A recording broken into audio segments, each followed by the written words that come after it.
ជួនកាលអ្នកខ្លះគាត់ depression ទៅលើប្រព័ន្ធផ្សព្វផ្សាយប៉ុន្តែជីវិតក្រៅគាត់អត់អីអានឹងគេហៅថាការសម្ដែងនៅលើប្រព័ន្ធផ្សព្វផ្សាយឧទាហរណ៍ដូចក្មេងជំទង់ពីច្រើនគាត់ត្រូវការចំណាប់អារម្មណ៍មានចេះតែថាអូគាត់ឃើញគាត់ share ធ្លាក់ទឹកចិត្តទៅទៀតម្នាក់នឹង depression ហ្នឹងអាចហើយក៏មិនអាចដែរចាំមនុស្សឲ្យតែ sad សត្វតែ depression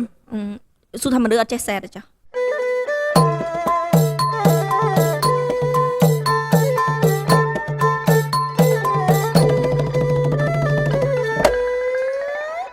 បញ្ហាមួយដែលយើងកើតប្រចាំថ្ងៃនេះឥឡូវនេះយើងឃើញមានហ្នឹងគឺអ្នកខ្លះគាត់អត់មានជំងឺផ្លូវចិត្តទេប៉ុន្តែគាត់សម្ដែងដូចជាខ្លួនឯងមានជំងឺផ្លូវចិត្តដើម្បីទទួលបានការចាប់អារម្មណ៍ពីអ្នកដទៃប៉ុន្តែក៏វាមានករណីអ្នកដែលកើតជំងឺផ្លូវចិត្តមែនទែនហើយគេគិតថាគាត់សម្ដែងយើងមើលដឹងអត់អ្នកណាដែលសម្ដែងអ្នកណាដែលមិនសម្ដែងតើតើមួយបញ្ហា depression ឬក៏បញ្ហាផ្លូវចិត្តនេះអូខេអរគុណច្រើនហ្មងក៏ប៉ុតបើនិយាយថាមើលដឹងអត់បើមើលនឹងភ្នែកទទេអត់ដឹងទេឆ្លើយអញ្ចឹងហ្មងហេតុផលព្រោះបើសិនបើគាត់សិក្សាអំពីស្ថានភាពផ្លូវចិត្តព្រោះថាសិក្សាអំពី symptom រោគសញ្ញាណារោគសញ្ញាជាក់លាក់ហ្មងគាត់នឹងសម្ដែងដូចប៉ុន្តែអាភាពសម្ដែងវាអត់ចេញវាអត់ធម្មជាតិវាអត់លះវាដូចសោកសៅដូចថា depression សោកសៅតែធម្មតាមនុស្សអត់សោកសៅហងសម្ដែងសោកសៅមានពេលមួយផ្លាត់ចេញមកហើយថាខ្លួនឯងអត់សោកសៅទេដូចអ្នក depression គឺគាត់មិនអាចទៅរីករាយជាមួយនឹងរឿងដែលគាត់ធ្លាប់ធ្វើវាមុនមកទេវារីករាយតិចបំផុតមានថាវាសឹងតែអានឹងវាអត់ប្រតិកម្មមកលើគាត់ប៉ុន្តែបើអ្នកដែលគាត់សំដែងយើងសង្កេតឃើញយើងនឹងសង្កេតគាត់ឃើញយើងមើលគាត់ដឹងតាមរយៈការសង្កេតមិនមែនមើលនឹងភ្នែកទទេហើយវិនិច្ឆ័យថាគាត់នឹងឈឺឬក៏មិនឈឺទេជួនកាលអ្នកខ្លះគាត់ depression ទៅលើប្រព័ន្ធផ្សព្វផ្សាយប៉ុន្តែជីវិតក្រៅគាត់អត់អីត្រូវអានឹងគេហៅថាការសម្ដែងនៅលើប្រព័ន្ធផ្សព្វផ្សាយឧទាហរណ៍ដូចក្មេងជំទង់ពីច្រើនគាត់ត្រូវការចំណាប់អារម្មណ៍ការធ្វើរបស់គាត់ទាំងអស់ហ្នឹងមិនមែនមានន័យថាគាត់កើតបញ្ហាធ្លាក់ទឹកចិត្តអីទេខ្ញុំចង់សម្លាប់ខ្លួនខ្ញុំឈឺចាប់ណាស់ហើយមួយរឿងនេះខ្ញុំគ្មានលុយអីទេតែជីវិតពិតគាត់កូនអ្នកមានគាត់រស់នៅធម្មតាប៉ុន្តែគាត់ត្រូវការចំណាប់អារម្មណ៍ពីមជ្ឈដ្ឋាននៅលើអនឡាញបន្ថែមទៀតអញ្ចឹងគាត់នឹងសម្ដែងហើយបើសិនជាយើងអត់ដឹងទៅលួងលោមគេខ្លួនឯងជីវិតដូចវេទនាជាងគេបងទៅលួងលោមគេអ្នកដែលមានបញ្ហាផ្លូវចិត្តជាទូទៅមានពេលសុបាយខ្លះទេឬក៏គាត់ស្មើបែបនឹងរហូតមានឆ្លើយព្រោះសម្រាប់អ្នកដែលមានបញ្ហាផ្លូវចិត្តមានន័យថាលំនឹងផ្លូវចិត្តគាត់អត់រឹងមាំទេអត់មានន័យថាអត់វាអត់មានស្ថិរភាពយើងនិយាយភាសាថាអត់មានស្ថិរភាពពេលខ្លះគាត់រីករាយហើយពេលខ្លះទៀតក៏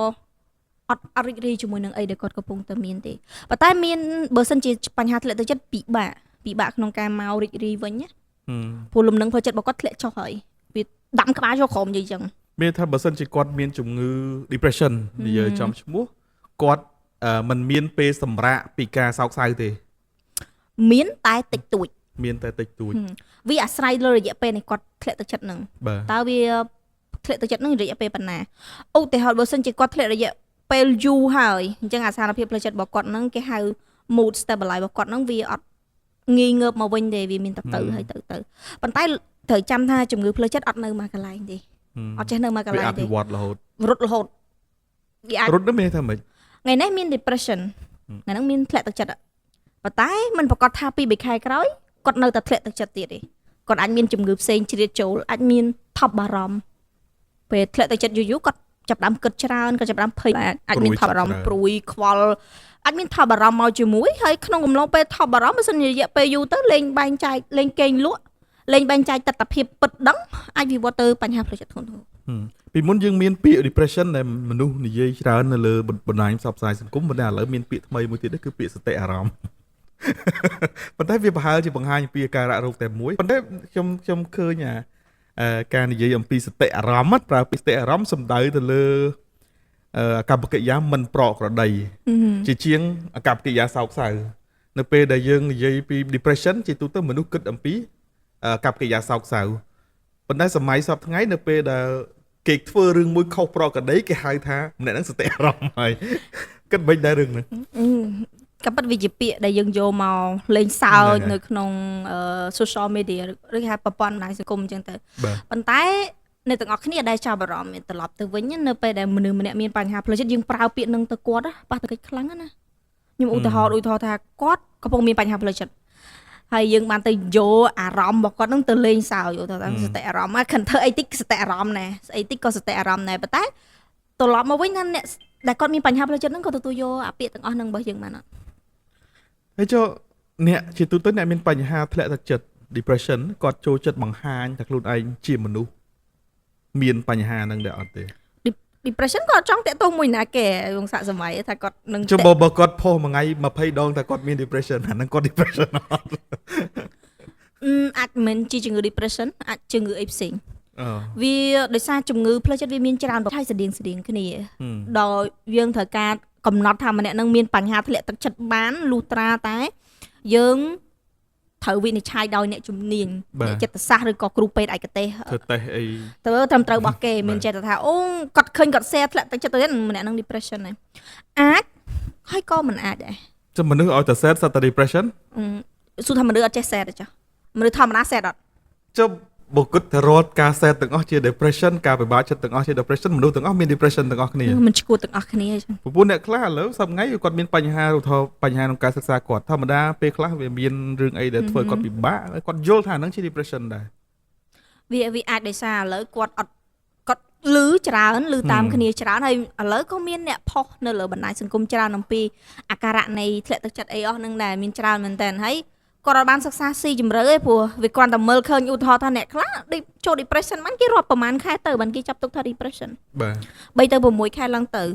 មានថា sad មិនស្វាង set ហ្នឹងឯងគេហៅ set មិនស្វាង6ខែឡើងទៅឬក៏3ខែឡើងទៅបានគេចាប់ទុកថាអាចមានបញ្ហាធ្លាក់ចិត្តឬក៏ជំងឺផ្លូវចិត្តហើយបើអ្នកខ្លះទៅមានមួយអាទិត្យហ្នឹងឧទាហរណ៍ដាច់លុយចាយបាក់ចិត្តអត់យើង set អត់អូពិបាកទ្រាំបាក់អត់មានអីចាយមានអីបាក់ វាមិនមែនជា depression ទេអញ្ចឹងអានេះវាគាត់ថាជាទុក្ខសោកដែលយើងកើតនៅក្នុងជីវិតជាធម្មតា វាជាអារម្មណ៍មនុស្សកើតមកមានអារម្មណ៍ បាទ អារម្មណ៍នឹងវាមិនជាប់វាមិនរ៉ាំរ៉ៃគេមិនហៅថាបញ្ហាទេអញ្ចឹងសូមកុំច្រឡំថាអូយខ្ញុំមកប្រហែលជា2ថ្ងៃនេះដូចធ្លាក់ទឹកចិត្តដល់ហើយមានលុយចាយបាក់ចិត្តយើងចាប់ទុកថាអ្នកឯងមានជំងឺទេ វាជាបញ្ហាដែលកើតឡើងក្នុងជីវិតហើយយើងការទុក្ខសោកមានតែជាប្រតិកម្មតបមួយបញ្ហាជាធម្មតា យើងនឹងដោះស្រាយបញ្ហានឹងបានយើងនឹងប្រឈមមុខជាមួយនឹងបញ្ហានឹងបាន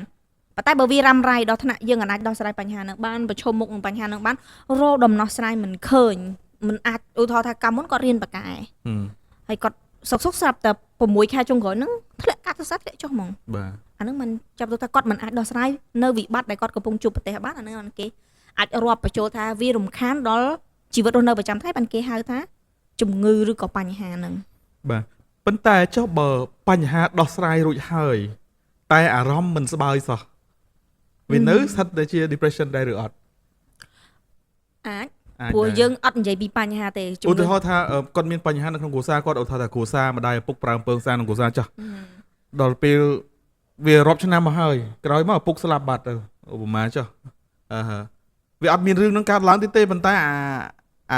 អារម្មណ៍នៃភាពសោកសៅហ្នឹងវាអត់បាត់អារម្មណ៍វាអាចជាជំងឺផ្សេងមួយទៀតអាចមាន depression បាទអាចមានជំងឺផ្សេងមកទៀតវាដូចស្លាកស្នាមនៅក្នុងចិត្តដូចវាយមានរបួសមានស្នាមនៅលើហ្នឹងបាទអ្នកខ្លះទទួលយកស្នាមហ្នឹងបានអត់ត្រូវការព្យាបាលអត់ត្រូវការអីទេបើអារបួសហ្នឹងជាទៅក៏ឈប់ឈឺហើយតែអ្នកខ្លះអត់ទេឃើញស្នាមហ្នឹងមានអារម្មណ៍ថាឈឺចាប់